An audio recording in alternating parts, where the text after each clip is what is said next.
Мәдәният сарайы халык белән шыгрым тулы. Николай Филипповны хәтерләгән өлкән буын вәкилләре янәшәсендә үк яшьләр. Фойеда өстәл тулы китап. Яңа җыентык авторы шул ук авылның лаеклы улы Михаил Бурайкин авылдашларына китаплар тарата. С удовольствием дарю я. Зур канәгатьләнү белән якташларыма әлеге китапны бүләк итәм. Николай Леонтьевичны белгәннәргә һәм аның турында бары истәлекләр аша таныш яшьләргә. Гомере буе колхозда механизатор булып эшләгән 8нче дистәне ваклаучы Александр Никифоров та мәдәният сараена керү белән китаплар тулы өстәл янына ашыкты. Спрашивает. Бер юлы сорый, син быел йорт саласыңмы дип. Урман хуҗалыгына бурага заказ бирмәкчемен дим. Юк, кирпичтән сал ди рәис. Шулай итеп ул икенче көнне үк кирпич яздырып бирде.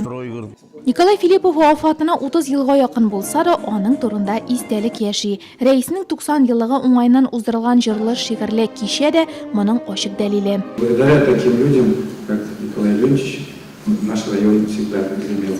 Надо всегда помнить сердце и увековечить их имена, как мы это только можем. Николай Филиппов үзе исән вакытта үзенә һәйкәл итеп салып калдырган күп саны объектлары арасында Иске Шаллы авылы мәдәният йорты да бар. Бүгеннән әлеге мәдәният учагы РСФСРның атказанган авыл хуҗалыгы хезмәткәре Ленин Кызыл хезмәт байрагы ордены кавалеры Николай Филиппов исемен йөртәчәк. Хочу выразить всем благодарность. Барысына да рәхмәт белдерәсем килә. Нурлатта Филиппов урамы бар. Хәзер инде менә клуб. Шунда ук Владимир Бурайкин китабы да тәкъдир ителде.